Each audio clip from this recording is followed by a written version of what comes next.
मैत्री भाव का पाठ पढ़ाने वाली,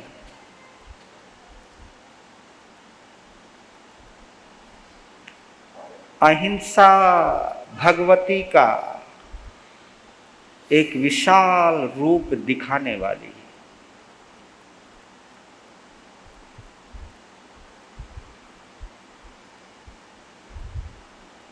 सहनशीलता के माध्यम से मोहनीय कर्म को क्षय करने की प्रेरणा देने वाली, दिव्य कथा महावीर कथा में आप सभी का हार्दिक हार्दिक स्वागत करता हूं। आप सभी के उज्जवल भविष्य की मंगल कामना करता हूं।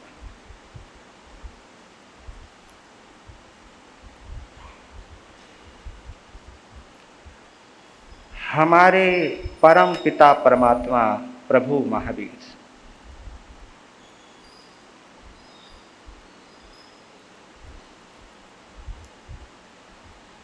तीर्थंकर बनने से पहले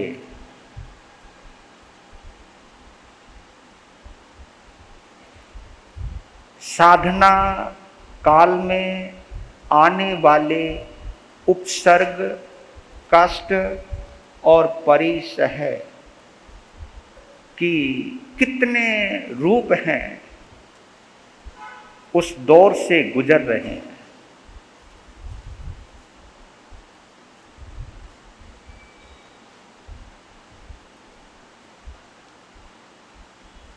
प्रभु महावीर का जो साधना काल है वो हम सभी के लिए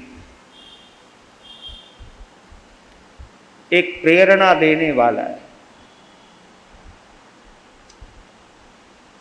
जब भी आप परमात्मा महावीर की भक्ति या आराधना करते हो तो उनके साधना पक्ष को जरूर महसूस किया करो, क्योंकि साधना पक्ष का चिंतन करने के बाद ही पता चलेगा कि हम उनके आराधक हैं भी या नहीं, हम उनके साधक हैं भी या नहीं, हम उनके श्रावक और श्राविका हैं भी या नहीं। केवल नाम लेने मात्र से ही प्रभु की आराधना और भक्ति नहीं हो सकती।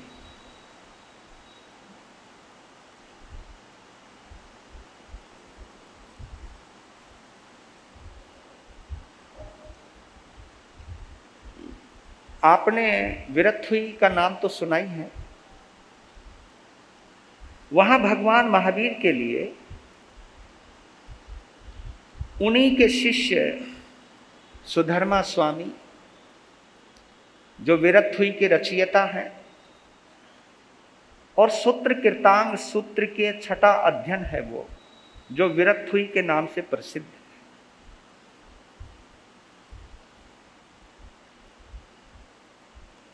ये एक शिष्य, उस शिष्य की रचना है जिस शिष्य ने भगवान को देखा है, अनुभव किया है।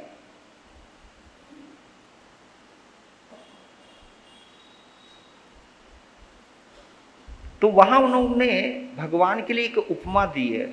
मैं सोच करके आश्चर्य में पड़ गया कि भगवान के लिए ये विशेषण क्यों दिया गया।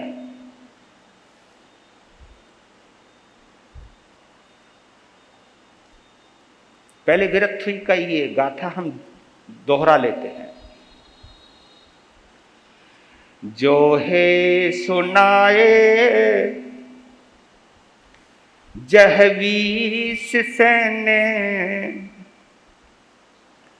पोफे सुवाज है अरविंद माहू, खतीन सेठे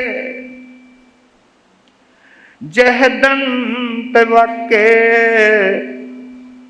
ईसीन सेठे तहवाध माने। वाह। जो है सुनाए जह वीस सेने, पुफे सुवा जह अरविंद माहू। खत्तीन सेठे जह दंत वक्के, इसीन सेठे तह वध माने। वो कहते कि भगवान महावीर योद्धाओं में वासुदेव की तरह है। यहां में खटका था, यहां में रुका था कि भगवान महावीर की तुलना वासुदेव के साथ की है कि योद्धाओं में यानी लड़ने वालों में।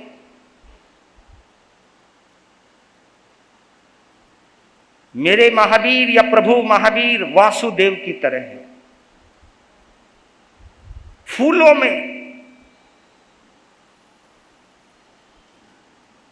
कमल के फूल की तरह अरविंद माहू, और क्षत्रियों में खत्तीन सेठे जह दंत वक्के। क्षत्रियों के अंदर वो चक्रवर्ती के समान है। ऐसे ही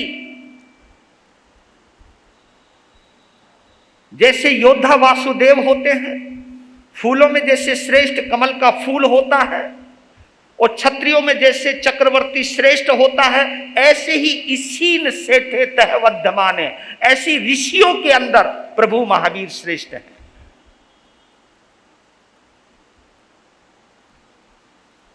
वासुदेव के अंदर एक विशेषता होती है कि वासुदेव कभी युद्ध में हारता नहीं है, कभी नहीं हारता।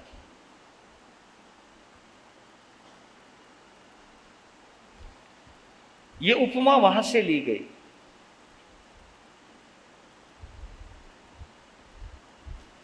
कमल का फूल कभी लिप्त नहीं होता। आजकल राजनीतिक दल भी इसका चिन्ह रखने लग गए, लेकिन इसकी विशेषता शायद वो जानते नहीं होंगे।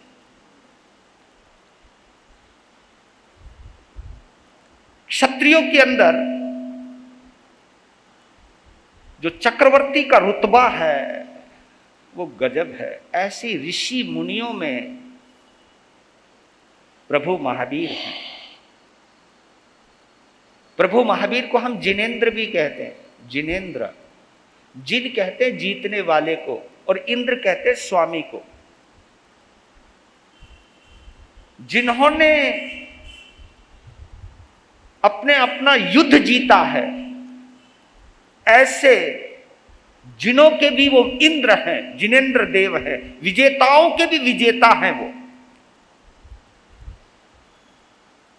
तो वासुदेव की एक विशेषता है कि वो युद्ध कभी नहीं हारता। और आपने देखा है प्रभु महावीर ने जब से दीक्षा ली है, आप कह सकते हो कि महावीर तो कोई युद्ध करते हुए नजर नहीं आ रहे, लेकिन वो युद्ध आप और हम आंखों से नहीं देख सकते, लेकिन जो वो युद्ध कर रहे हैं वो युद्ध हम कर भी नहीं सकते। बड़े बड़े योद्धा भी नहीं कर सकते। किसी को हराना, किसी को मारना बहुत आसान है, किसी को जीतना बहुत आसान है, लेकिन स्वयं को जीतना बहुत मुश्किल।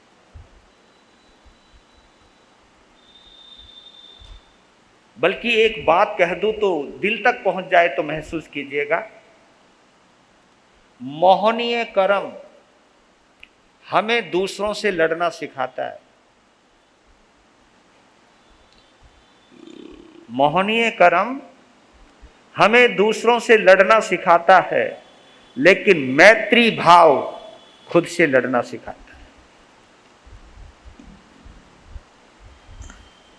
मैत्री भाव हमें जिनेंद्र देव बनाता है। मैत्री भाव ही हमें मोहनीय कर्म से लड़ना सिखाता है। मैत्री भाव में ही हम अरिहंत बन सकते हैं। तो पहले मैं जब ये महसूस कर रहा हूं, एक गीत है मेरे सामने, मुझे बहुत अच्छा लगा है वो लेकिन इस गीत के साथ मुझे ऐसा लगता है कि ये गीत मैं नहीं गा रहा हूं, स्वयं भगवान महावीर गा रहे हैं। महसूस करना कि महावीर क्या कह रहे हैं हमको। ये थोड़ी आवाज सही कर दो भैया। हजारों कष्ट सहकर भी, ये मैं नहीं बोल रहा हूं, भगवान बोल रहे हैं। हजारों कष्ट सहकर भी मुझे अरिहंत बनना है, मुझे अरिहंत बनना है। हजारों कष्ट सहकर भी मुझे अरिहंत बनना है, मुझे अरिहंत बनना है। संभावे का दीप जला कर के, संभावे का दीप जला कर के भवों का अंत करना है, भवों का अंत करना है। हजारों कष्ट सहकर भी मुझे अरिहंत बनना है, मुझे अरिहंत बनना है। आए प्रतिकूलता कितनी, दूर न हो मेरी समता। आए प्रतिकूलता कितनी, दूर न हो मेरी समता। पुद्गल और परिजन से छोड़ूं मैं मोह ममता। पुद्गल और परिजन से छोड़ूं मैं मोह ममता। रहूं संसार में फिर भी, रहूं संसार में फिर भी जल में कमलवत रहना है, मुझे अरिहंत बनना है। बोल लीजिए, क्या पता बन जाओ। हजारों कष्ट सहकर भी मुझे अरिहंत बनना है, मुझे अरिहंत बनना है। और गौर कीजिएगा, अनादि से जो लगे क्रोधादि के ये दुश्मन, अनादि से जो लगे क्रोधादि के ये दुश्मन, विभाओं की ज्वाला में झुलस रहा है ये चेतन। विभाओं की ज्वाला में झुलस रहा है ये चेतन। रागी से विरागी बन, रागी से विरागी बन वीतरागता को वरना है, मुझे अरिहंत। हजारों कष्ट सहकर भी मुझे अरिहंत बनना है, मुझे अरिहंत बनना है। संभावे का दीप जला कर के भवों का अंत करना है, भवों का अंत करना है। मेरे इस वन का हर कण कण हो मधुमय। मेरे इस जीवन का हर कण कण हो मधुमय। इस जग के सब प्राणी पाएं सदा मुझसे अभय। इस जग के सब प्राणी पाएं सदा मुझसे अभय। शाश्वत सिद्ध स्वरूपी आत्म विजय पद पाना है मुझे अरिहंत बनना है। हजारों कष्ट सहकर भी मुझे अरिहंत बनना है। मुझे अरिहंत बनना है। संभाव का दीप जला कर के भवों का अंत करना है। भवों का अंत करना है। हजारों कष्ट सहकर भी मुझे अरिहंत बनना है। मुझे अरिहंत बनना है। ये गहराई है इस गीत के अंदर। ये जिनेंद्र देवों की साधनाओं को दर्शाता हुआ बड़ा ही पवित्र गीत है। और भगवान महावीर स्वामी ने अपने 4 ज्ञानों का जितना सुंदर उपयोग किया है साधना काल के दौरान शायद किसी ने किया हो। हम लोग कहते हैं कि भगवान महावीर विशेष रूप से अनार्य क्षेत्र में गए। ये हम मानते हैं, ये शास्त्र भी कहते हैं। लेकिन आपको क्या पता कि भगवान अपने ज्ञान में देख रहे हैं कि अभी तक मैंने जितना जीवन जिया है, क्योंकि उसकी कोई सीमा नहीं है। 27 भवों का वर्णन केवल वहां से आता है जहां पर उन्होंने सम्यक्त को प्राप्त किया है, वहां से गिना गया है। लेकिन जन्म तो पहले भी थे, जन्म मरण तो पहले भी थे।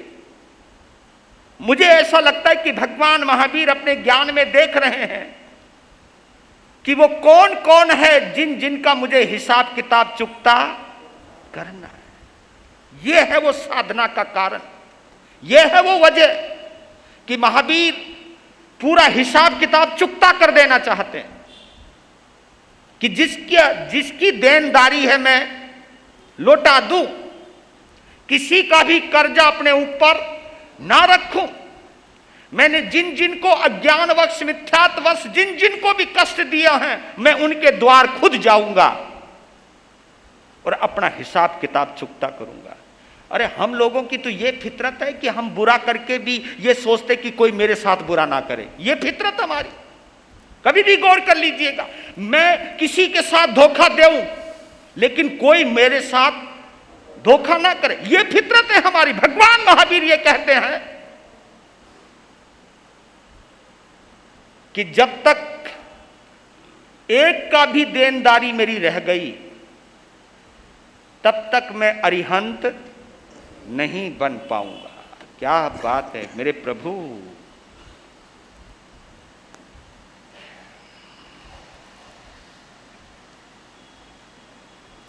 हमें कोई कष्ट देता है तो हमें तकलीफ होती है, लेकिन भगवान को कोई कष्ट देता है तो प्रसन्नता होती है। ये फर्क है, बड़ा बुनियादी फर्क है हमारे में और उनमें। ये उनको कोई कष्ट देता है तो ये सोचते हैं भगवान की चलो इसका देना था ये। और जब हम किसी का कर्जा चुकाते हैं तो सच बोलो तुमको एक सुकून मिलता है या तकलीफ होती है? एक सुकून मिलता है ना आपको ये सोचते हो कि अच्छा हुआ मेरी देनदारी खत्म होगी। और मैंने तो यहां तक सुना है इस दुनिया में वही सुखी है जिसके ऊपर कोई कर्जा नहीं। ये आप भी मानते हो? कर्जदार सबसे ज्यादा दुखी होता है। ये सोच हर वक्त डरता रहता है कि पता नहीं मांगने वाले कब आ जाएं और कब मेरी इज्जत का फलूदा बना दें। भगवान महावीर यही कहते हैं, यही सोचते हैं कि जिस जिसका देना है चाहे मैं उसके दरवाजे तक जाऊं, मैं जाऊंगा।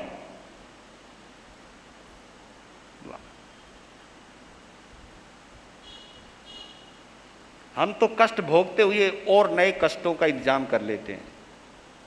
एक तो कर्जा चुकाया, किसी का देन, किसी ने हमको सताया, किसी ने हमको बर्बाद किया, तो हम सोचते कि इसको भी बर्बाद करेंगे। तो इसको कहते कि कर्म तो भोगा, लेकिन जितना भोगा उससे ज्यादा बांध लिया बदले की भावना में कि इसको सबक जरूर सिखाना है। आज तो हम कमजोर हैं, लेकिन जिस दिन हम सबल हो गए, जिस दिन हम समर्थ हो गए, उस दिन बच्चे तुझे भी छठी का दूध, पता नहीं, मैं आज तक नहीं समझा ये छठी का दूध कौन सा है। मतलब पता नहीं कहां कहां से स्लोगन आते हैं, कहां कहां से ये विरासत में शब्द मिलते हैं, मुझे नहीं समझ में आता। ये छठी का दूध, मां का दूध याद दिला दे तो बात ही बात, अच्छी बात है। पर मुझे लगता है कि मां का दूध याद आ जाए तो नफरत चली जाती है। ये छठी का दूध वही है जो नफरत को जिंदा रखती है। और देखिए, कल आप लोग सुन रहे थे, देवराज इंद्र अपनी इंद्र सभा के अंदर पेढ़ालपुर ग्राम के बाहर पोलास उद्यान में ध्यानस्थ तेला कर रहे हैं। तेले वाले दिन एक भगवान ने संकल्प लिया है, एक पुद्गल के ऊपर नजर बांध दी है और यह संकल्प लिया है कि जब तक दिन और रात यानी 24 घंटे की यह महाप्रतिमा होती है कि मैं इस पदार्थ से नजर नहीं हटाऊंगा, मैं अपनी आंख को मिचने नहीं दूंगा, मैं आंख को बंद नहीं होने दूंगा। क्या संकल्प किया! और देवराज इंद्र भगवान के दर्शन कर रहे हैं, उनके संकल्प को देख लिया है और इतने भावुक हो जाते देवराज इंद्र, नमोथुनम समणस्य भगवो महावीरस्य।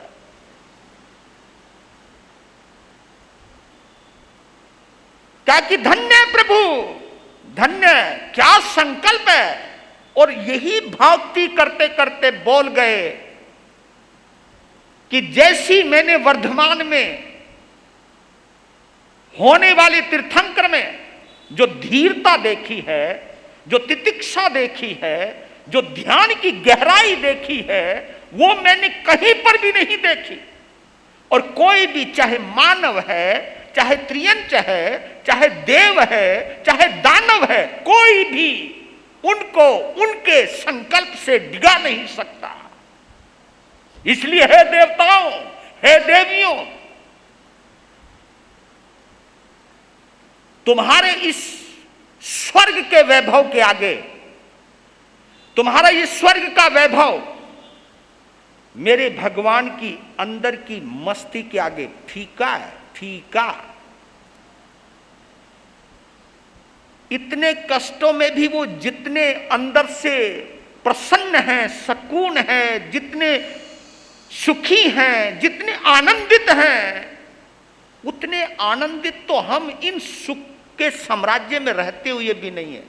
ये क्या तुलना की है कि हमें सुख के दिनों में भी, सुख के माहौल में भी, अनुकूलता में भी इतना आनंद नहीं आ रहा है जितना आनंद प्रभु वर्धमान को प्रतिकूलता के अंदर आ रहा है। अगर समझ सको आप, समझिए इस बात को। नहीं तो दुखी व्यक्ति को देखते हैं और सोचते हैं हाय कितना दुखी है। अगर भगवान महावीर के जीवन को तुम बाहर से देखोगे तो लगेगा कि भगवान के ऊपर कितनी मुसीबत का पहाड़ पड़ा हुआ है, लेकिन वो अंदर से इतने आनंदित है। उस आनंद का अनुभव तब वो संगम देव को जेलस हुई, अहंकार था, आ गया, कहा कि मैं डिगाता हूं, बस एक ही शर्त है मेरी। देवराज इंद्र को चुनौती दी है कि एक ही शर्त है, तू बीच में मत आना, तू कभी भक्ति में आ जाए, उनको ध्यान करने दे, मुझे अपना काम करने दे, तू बीच में तमाशा देख, बीच में कुछ टांग मत अड़ाना। तब देवराज इंद्र ने एक बात कही थी कि तू चाहे एड़ी से चोटी तक का जोर लगा ले, तू कभी जीतने वाला नहीं है। और चाहे कुछ भी कहो, देवराज इंद्र ने बात बड़ी गहरी भी कह दी है।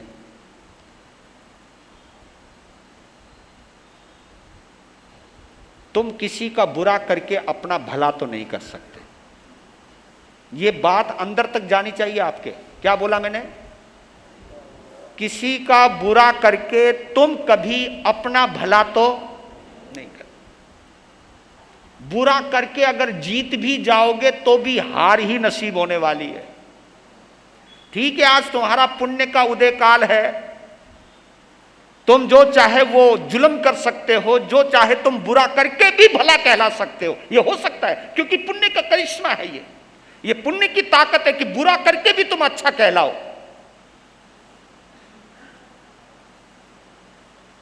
आजकल के कई भक्त हैं, मालूम है बुरा हो रहा है, लेकिन फिर भी बंदे की भक्ति में नहीं नहीं, बस इसके जैसा तो कोई है ही नहीं।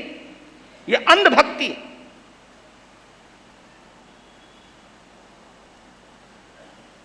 पहुंच गए और एक ही रात में 20 उपसर्ग दिए आज में, और उपसर्ग उसी से संबंधित हैं सारे उपसर्ग, 20 के 20। कौन से? कि बस एक बार आंख झपक जाए, भगवान की आंख झपकाने के लिए। और आपको यह भी बतला देता हूं, हमारे शरीर में एक ऐसी इंद्री है, चाहे एड़ी, चाहे पांव में दर्द हो, चाहे सिर में दर्द हो, सबसे पहले वो कहां प्रकट होती है?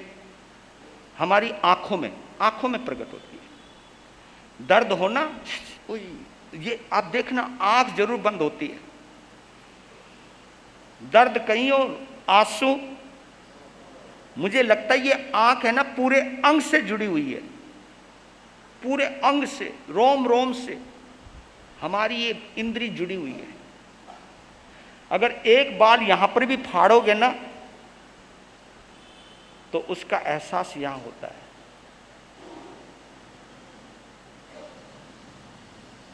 ये संवेदनशील। और भगवान का दर्शन, पहला दर्शन, सम्यक दर्शन आंखों से जुड़ा हुआ है। सारा खेल आंख का है। और ये प्रतिज्ञा करी है कि आज कुछ भी हो जाए, मैं आंखों को, और ये पता चल गया है संगम को, और उसने कह दिया चाहे कुछ भी हो जाए, आज तेरी आंख बंद करवा के रहूंगा। यह है संघर्ष, यह है लड़ाई। और पूरे दिमाग में प्लानिंग तैयार कर दी बंदे ने, संगम ने, कि कौन कौन से कष्ट हैं जिससे आंखों पर असर होने वाला है। तो सबसे पहले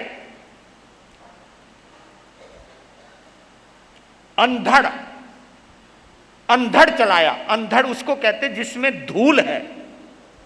धूल,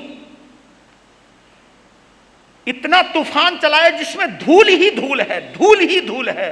और धूल सारे शरीर पर चढ़ गई, और खुली हुई आंखें हैं, आंखों के अंदर भी घुस गई है धूल। अगर आपकी आंख में एक छोटा सा कण भी जाता है तो क्या होता है बताना? तुम्हारी आंखें एक बाल चला जाए, एक छोटा सा कण चला जाए, आपकी आंख झपकनी शुरू हो जाती, फटाफट फटाफट झपकनी शुरू हो जाती है। वहां सारी आंखों में धूल भर गई, सिर में धूल, पांव में धूल, पूरे धूल से आट दिया प्रभु को। लेकिन आंख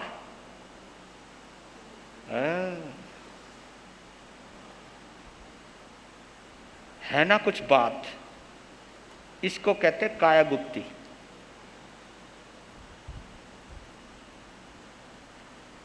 और पदार्थ, इसको कहते संकल्प भी।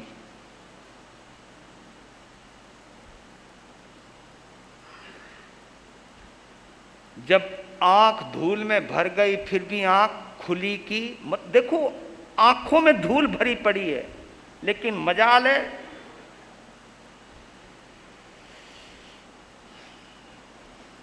संगम देव ने माथा पीटा, उनका तेरा भला हो, क्योंकि अब वो सब जानता है कि कहां आंख बंद होगी। फिर उसने काम किया, तीक्ष्ण मुंह वाली चींटियां, है ना, चींटियां पूरे शरीर पर छोड़ दी, और वो चींटियां नीचे से लेकर पांव से लेकर के ऊपर तक, और तीक्ष्ण मतलब उनके काटने में इतना दर्द है, चुभन है।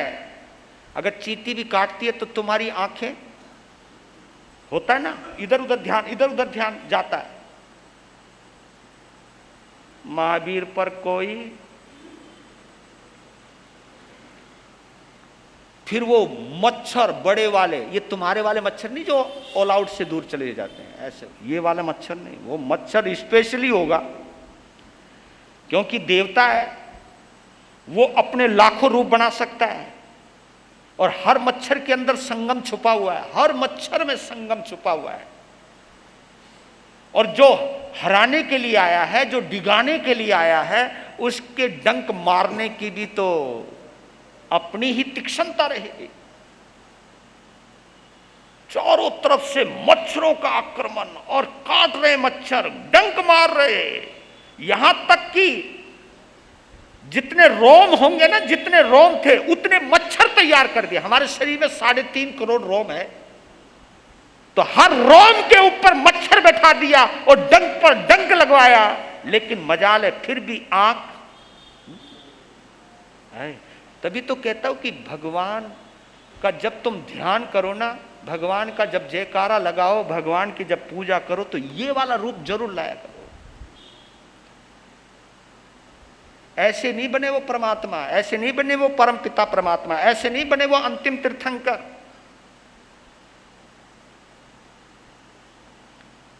जब उसका भी असर नहीं हुआ, फिर पूरे शरीर में दीमक लगा दी। और दीमक की खासियत होती है कि जिसके भी चिपट जाए उसको राख बना देती, चाट लेती है, उसको दीमक कहते, चाट जाए। पूरे शरीर पर दीमक लगा दी और खा रही है दीमकें, लेकिन ध्यान वैसा का वैसा। खिसिया तो रहा है वो, उसने सोचा था मैं पहली बाजी में बाजी मार जाऊंगा, लेकिन अब सोचने लगा। फिर उसने एक और प्रयोग किया, बिच्छू। हाय हाय, है ना, एक कहावत आती है, सांप का काटा सोवे और बिच्छू का काटा रोवे। बिच्छू जब काटता ना, उन्हें पूरा शरीर में करंट लग जाता है। किसी को काटा तो नहीं? नगर जी हम तो बचे हुए हैं। बिच्छू का काटना, जिसको काटा होगा उसी को पता होगा। भगवान करे किसी को ना काटे, मैं नहीं, मैं कोई ये मत सोचना कि मैं तुम्हें कोई ऐसी वो दे रहा हूं, पर लेकिन बोल रहा हूं कि 1-2 जनों को मैंने बिच्छू काटते हुए देखा। जिस तरह वो तड़फा है, मतलब पूरा करंट दौड़ जाता। वो तो एक बिच्छू या हजारों बिच्छू। और बिच्छू, अगर बताओ तुम्हारी आंख खुली हुई हो और बिच्छू काटे तो आंख बंद होगी या क्या होगा? नुकर जी अगर सोए हुए तो भी आंख खुल जाए और खुली हो तो भी, क्योंकि दर्द में आंख कुछ नहीं हुआ बिच्छुओं से भी। फिर नेवले और नेवले वो भी जिनके तीक्ष्ण दांत हैं। अब जो सांप का भी शिकार कर जाए, ऐसे तीक्ष्ण दांत वाले नेवले छोड़ दिए और पूरे सिर तक नोच रहे हैं, वो नोच रहे हैं, मुंह मार रहे हैं, दांत मार रहे हैं। लेकिन फिर भी हे प्रभु, मैं सच बताऊं,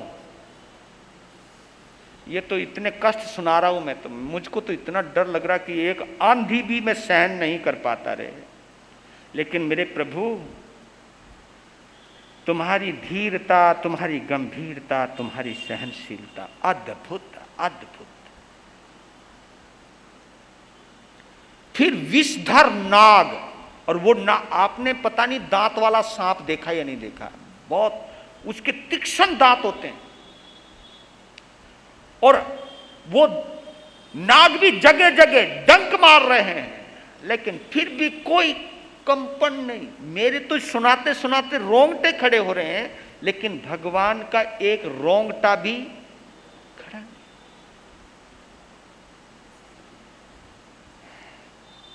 फिर तीखे दांत वाला हाथी, हाथी को देखा होगा जिसके दांत होते हैं, और इतने तीखे नुकीले दांत, वो भी पांव में गड़ा दिए, पीठ में गड़ा दिए, तो भी नहीं।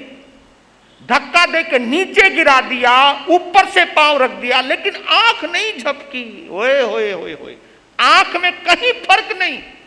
हथनी ने भी अपना बदला ले लिया, वो भी लग गई। फिर सोचने लगा, यार क्या करूं, सारे आइडियाज खत्म होते जा रहे बंदे के, क्योंकि जितने आइडियाज लेके आया होगा वो, हर आइडियाज, हर तरीके। फिर बाद में एक पिशाच का रूप बनाया, अट्टहास करा उसने, अट्टहास। और अट्टहास उसको कहते कि जिसकी आवाज इतनी तीखी, इतनी तीखी, लोग अपना कान बंद कर लें, और कान के साथ आंख भी। आप जब भी यहां बहुत तेज आवाज होती है, तो अगर अचानक पटाखा फूट जाए, अगर बम फट जाए, तो आप देखना कान भी के पर्दे फट जाते, आंखें बंद हो जाती हैं, अंधेरा छा जाता है। वो अट्टहास किया उस पिशाच ने, तो भी संगम कह रहा हो, बाबा एक बार तो झपका दे। और वो कभी महावीर को देखे, कभी सकेंद्र को देखे, वो मालूम है, क्योंकि वो महावीर को हराने नहीं आया, वो सकेंद्र को हराने आया है वहां। क्योंकि शर्त उससे लगी हुई है, महावीर से कोई शर्त कोई लगी है? शर्त किससे लगी है? इंद्र से। और एक ही ख्वाहिश है उसके अंदर कि इसको, इसकी आंख झपका दो और तुरंत ऊपर जाऊं और भरी सभा के अंदर देवराज इंद्र को कहूं, और झुका, और कर वंदना अपने। उसको पता नहीं क्या क्या ख्याल है उसके, क्या क्या इरादे हैं, लेकिन हर इरादे फेल हो रहे। फिर एक बाघ जिसके त्रिशूल जैसे नाखून हैं, पूरे शरीर को चीर रहा है, शरीर को फाड़ रहा है, खून निकल रहा है, लेकिन महावीर ऐसे ही खड़े। फिर सोचा कि क्या करूं, फिर दूसरा रूप बनाया। वहीं पर राजा सिद्धार्थ और रानी त्रिशला, क्योंकि मां से बहुत प्यार था उनका, कि ऐसे काम नहीं चला तो चलो इमोशनल कार्ड खेला जाए। हाँ? फिर वो आवाज निकालती, बेटा वर्धमान, मेरे लाल, मेरे वर्धमान, देख तेरी मां रो रही है। ऐसी करुण आवाज, हूबहू आवाज। क्योंकि कानों का आंखों का बड़ा गहरा संबंध है। हाँ, सच कह रहा हूं। आप मुस्कुराते हुए आए मेरे पास, राइट? मुस्कुराते हुए आए, आंखें मुस्कुरा रही हैं आपकी। अभी नहीं, मतलब एक एग्जाम्पल दे रहा हूं, वैसे एक समय कोई प्रयोग करने वाला नहीं, टेंशन नहीं लेना, पर लेकिन आप मुस्कुराते हुए आ रहे, हाँ जी, हाँ। और मैं बोलूँ आ गया भूतनाथ कहीं के, भूतनी कहीं की। अगर मैं ऐसे शब्द बोल दूं भाई, बताओ तुम्हारी आंख मुस्कुराती हुई एकदम ये ऐसे विलाप शब्द किए, लेकिन उन शब्दों का भी महावीर पर कोई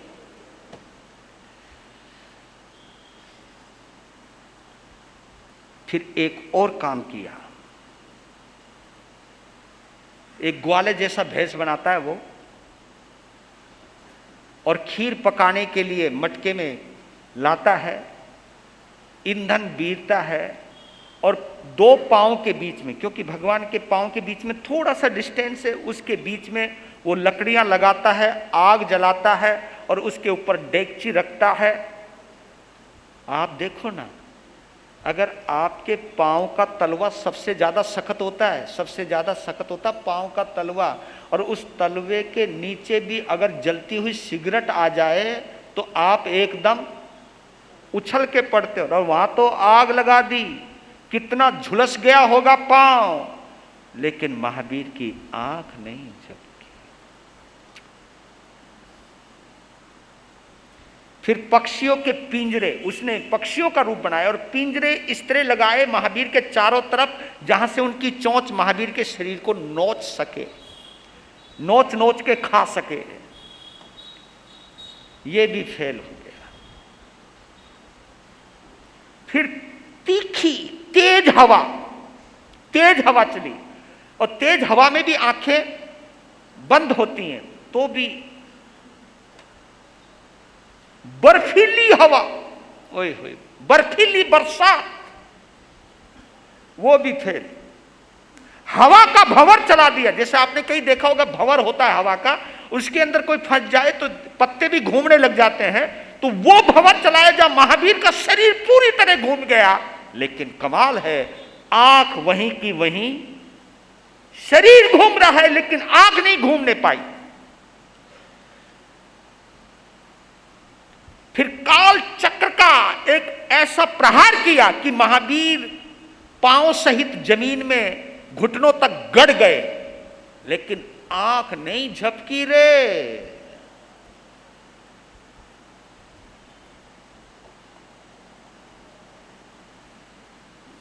फिर उन्होंने सोचा कि कुछ और प्रयोग करता हूं, तो एक देव विमान में देव खड़ा है और बोल रहा है कि वर्धमान, इतने कष्टों में क्यों पागलपंती कर रहा, आजा आजा, इन कष्टों से तुझे मुक्ति दिलाता हूं, तू मेरे विमान में बैठ, मैं देवलोक में जा रहा हूं, तुझे सहज शरीर देवलोक में लेकर जाऊंगा, आजा, सुन तो ले, आ तो सही।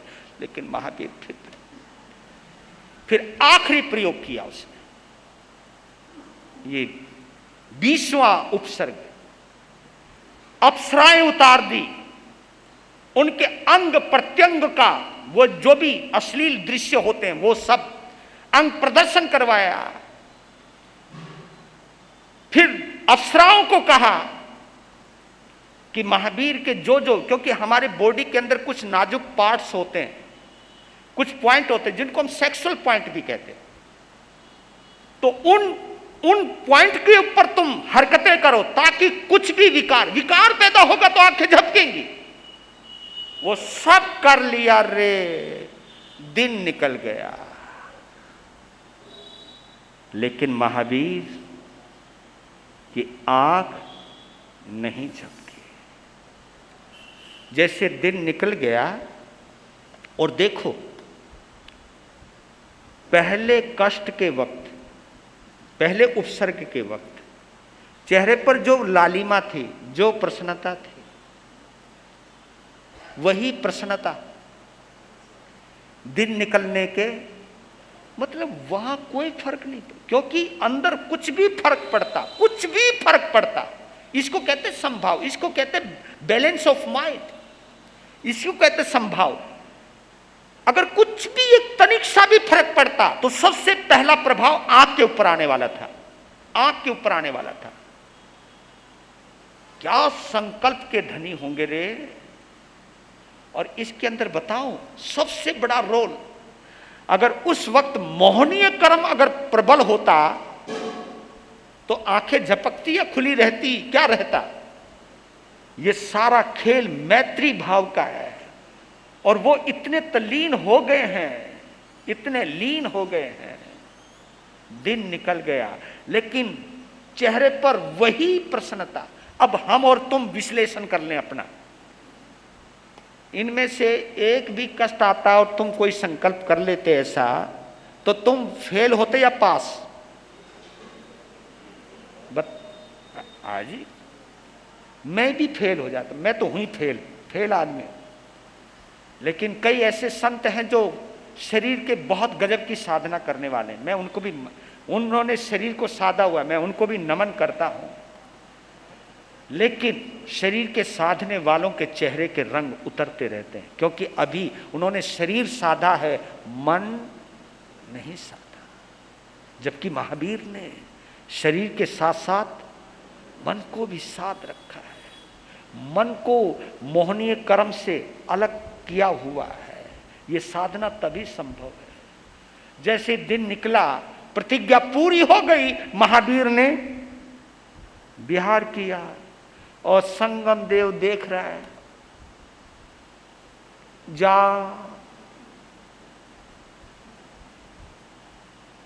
ऊपर देखा इंद्र थोड़ा मुस्कुरा रहा है और उसको आग लग गई, है ना। इंद्र भी कौन सा कम रहने वाला था। ये ऊपर से इंद्र मुस्कुराया और उधर से संगम ने सिर खुजाया कि क्या करूं रे। फिर एक संकल्प किया, मन तो वो तो ये सोच के आया था कि एक ही रात्रि में सब खेल कर दूंगा मैं, लेकिन सोचने लगा ये पता नहीं किस मिट्टी का बना है।